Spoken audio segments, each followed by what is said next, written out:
Olá meus amigos, sejam todos muito bem-vindos ao canal Politizando. Eu sou o William Jacob e nesse vídeo falarei do general Santos Cruz, ex-ministro de Bolsonaro, que decidiu detonar o ex-presidente e apontou crimes cometidos por ele aí, pelo Jair, na sua fuga para os Estados Unidos antes do fim do seu mandato, e fez uma ligação entre essa saída do Brasil e os acontecimentos do dia 8 de janeiro, e trarei aqui uma notícia sobre uma refinaria que foi privatizada aí. Para não variar, o povo já sofre com mais essa privatização. Vou falar qual é também, trazer algumas reflexões sobre tudo isso, mas antes quero pedir a ajuda de quem chegou no canal e não está inscrito. Se puder, se inscreva, ativa o sininho das notificações. Assistiu, gostou? Manda o like, não gostou, faz parte, manda o dislike, comenta, compartilha. Tudo isso é muito importante para que esse nosso trabalho, esse nosso canal, cheguem mais pessoas, elas venham para cá, porque aqui nós lutamos por um Brasil melhor. Pessoal, então é o seguinte, eu vou deixar aqui um link que vai dizer que o ex-ministro-chefe da Secretaria de Governo de Bolsonaro, o general Carlos Alberto dos Santos Cruz, afirmou que o conflito, o desrespeito, o extremismo e o desgaste das instituições foram as áreas que Bolsonaro mais teve êxito. Em artigo publicado no portal My News, no último dia 11 de junho, Santos Cruz criticou a postura de Bolsonaro no período subsequente às eleições do ano passado. Disse ele, e vejam só, pessoal, como é que ele vai, na minha opinião, acertar em cheio. É inadmissível, disse, que a legislação brasileira não considere crime um presidente sair fugido do país em pleno exercício do mandato. Quando fugiu, Bolsonaro não teve nem a consideração e o respeito de se dirigir aos acampados e dizer-lhes que voltassem para suas casas, que a expectativa deles não iria se realizar, que não era uma decisão da competência do Exército. Então aqui, na minha opinião, o general tem razão. Eu estou falando disso aqui já há algum tempo. Para quem acha, não, mas não foi uma fuga. Olha, vários dos apoiadores de Bolsonaro disseram que ele saiu do Brasil com medo da prisão, com medo de ser enquadrado já, enfim, no dia seguinte, quando já estava sem foro privilegiado. Vários bolsonaristas aí já estão admitindo isso. Já algumas aí mulheres, por exemplo, a Damares e a Zambelli, cada uma do seu modo, disse que Bolsonaro foi porque o clima no país estava esquisito, eles alegam perseguição contra figuras da extrema-direita, enfim. Então, Bolsonaro sim fugiu, e eu tenho falado disso aqui, do papel de Bolsonaro na sua omissão, que acabou ajudando naquilo que aconteceu no dia 8, lá na sede dos Três Poderes, em Brasília. E como o general disse, Bolsonaro teve responsabilidade no que aconteceu, não dá para negar isso. A omissão dele é uma omissão criminosa, porque ele poderia ter desmobilizado aqueles que foram se alimentando com aquilo que Bolsonaro disse antes das eleições, o tempo inteiro tensionando, alimentando narrativas falsas na cabeça daqueles que cegamente o seguiam, e também depois das eleições, nas poucas aparições e falas de Bolsonaro, ainda alimentando a esperança de alguma reviravolta com fotos enigmáticas nas suas redes sociais. E esse pessoal foi ficando na porta dos quartéis, o que também não podia acontecer, pedindo intervenção militar, o que é crime, pedindo golpe, o que é crime, ditadura, o que também é crime, enfim. E aí, quando eles viram que eles achavam que o Lula não ia assumir, que ia ter alguma coisa antes que ia impedir o Lula de assumir, enfim, aí virou pro Lula assumir agora. E aí teve um esvaziamento na porta dos quartéis, mas uma ala ainda mais radical insistiu em ficar. E começaram nos grupos de Zap a conjecturar algo pro dia 8, e o Bolsonaro caladinho. Disse então aqui, pro general, voltando aqui à matéria, com a fuga e omissão de Bolsonaro ao fim da eleição, houve uma demanda golpista para que o Exército impedisse o prosseguimento normal da vida nacional, tomando uma decisão política absurda. Fenômeno que cunhou como a mais profunda traição já sofrida pelo Exército. Santos Cruz atribuiu a condução do processo ao que chamou de milícia digital. Para ele, vejam bem, o governo do seu antigo aliado foi marcado por um show de besteiras, a exemplo do uso da expressão meu exército. Isso aqui realmente é vergonhoso. E dos, segundo Santos Cruz disse, discursos inoportunos de cunho político em cerimônias militares e das inúteis e ridículas flexões de braço, disse então o general. No artigo então do final de semana, ele também direciona críticas a outro antigo aliado, Paulo Sérgio Nogueira de Oliveira, ex-ministro da Defesa. Disse ele então sobre o ex-ministro: o presidente se omitiu, deixou que alguns fanáticos e a milícia digital manipulassem a ideia de transferência de responsabilidade que era dele, presidente, para o Exército. O Ministério da Defesa não se manifestou e não defendeu o Exército.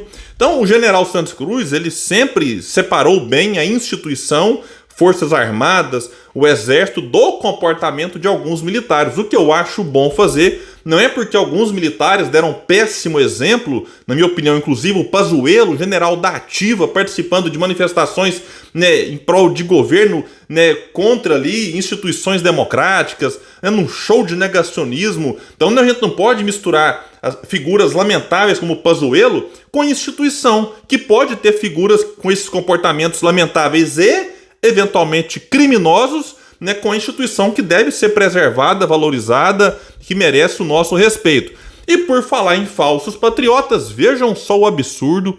Iniciado no governo Bolsonaro e que se dizia em defesa do Brasil, da pátria, né, o Bolsonaro chorava com o hino, tudo choro enfim, de uma falsidade tremenda. Bolsonarista abraçado com bandeira, se emocionando e batem palma para a entrega de refinarias da Petrobras, muitas vezes para estrangeiros ou para conglomerados locais aqui, banqueiro. E aí o que acontece então? Começou no governo Bolsonaro e foi, né, uma venda aqui finalizada, uma privatização foi concretizada no governo Lula, que alegou que não podia fazer nada, que tinha que honrar os contratos, não sei mais o que. Vou trazer aqui para vocês então que um dia, após ser privatizada, a refinaria Clara Camarão, localizada em Guamaré, na Costa Branca Potiguar, aumentou o preço da gasolina e do diesel vendidos às distribuidoras de combustíveis do Rio Grande do Norte. A informação foi confirmada ao G1 pelo Sindicato do Comércio Varejista de Derivados de Petróleo no estado. O aumento chega a 51 centavos no preço do óleo diesel, a S500, vendido às distribuidoras. No caso da gasolina tipo A alta é de 23 centavos.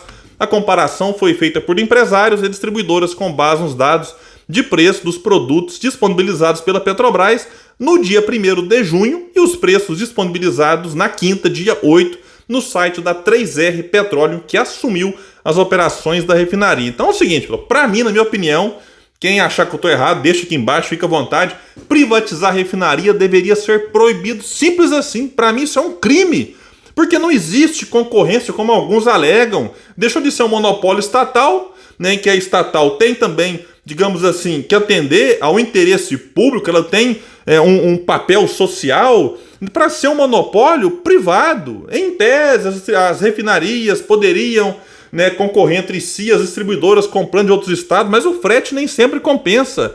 Né, pegar aqui exemplo da Bahia, viu sendo privatizada a Landulfo Alves. Né, detalhe, ela foi avaliada e ela foi depois vendida pela metade daquilo que ela foi avaliada, uma diferença de quase 10 bilhões de reais. E a Bahia passou a ter o combustível mais caro do país. Perdeu o posto porque a REMAN, que foi privatizada na região norte, passou a ser a campeã dos preços altos, deixando a Landulfo Alves aqui, né, em segundo lugar. Aí agora está aqui, lá no Rio Grande do Norte, refinaria privatizada. No dia seguinte já tem um aumento aqui, na minha opinião, abusivo, 51 centavos no diesel, né? Mas a 3R diz que ajustes podem, né, ser recorrentes, né? Divulgou que é normal que isso acontece. Ela foi procurada, a empresa que comprou, e disse em nota que os preços dos produtos derivados produzidos pela companhia seguem parâmetros de mercado, tais como o dólar, o valor de referência, o dólar que está caindo, o valor de referência internacional do petróleo, que também está caindo, custos logísticos para recebimento de derivados na região Nordeste, entre outros. Disse mais,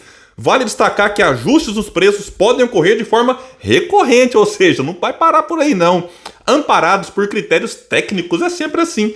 No fundo, é lucro e mais lucro e mais lucro para o bolso de alguns, punindo e ferrando o povo que já é muito ferrado por outros motivos aí. E disse mais, de condições de mercado.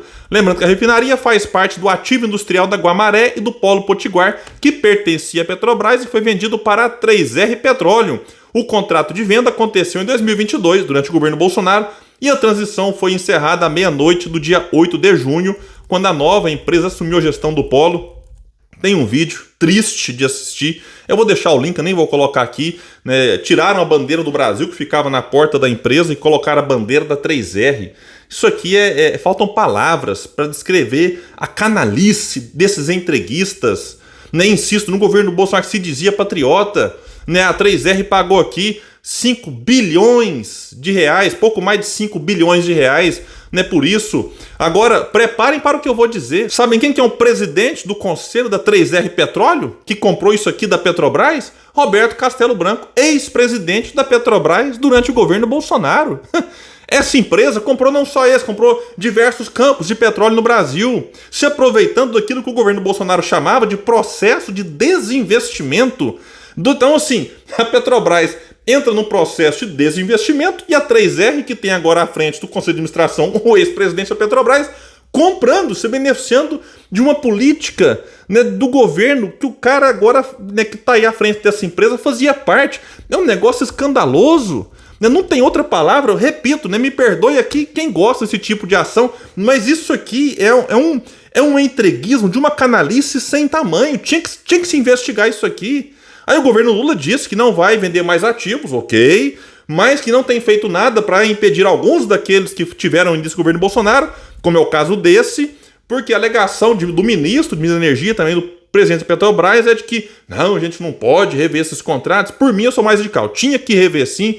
Ah, mas tem a cláusula que fala que tem que pagar multa para quem comprou. Paga a multa, porque essa refinaria, na minha opinião, tinha que estar na mão da Petrobras, que como a gente está vendo, o povo está pagando mais caro já, onde foi privatizado, e a tendência é piorar. Alguém acha que vai melhorar com o tempo? Na minha opinião, não, né? Mas, né, já era essa aqui, o povo já está sentindo, literalmente falando no bolso, né, o reflexo de mais essa privatização. Pessoal, então é isso. Deixa aqui embaixo o que vocês acharam. Quem puder, espalhe o vídeo. Vamos trazer mais pessoas para esse espaço, porque aqui nós lutamos por um Brasil melhor. Valeu, gente. Até mais.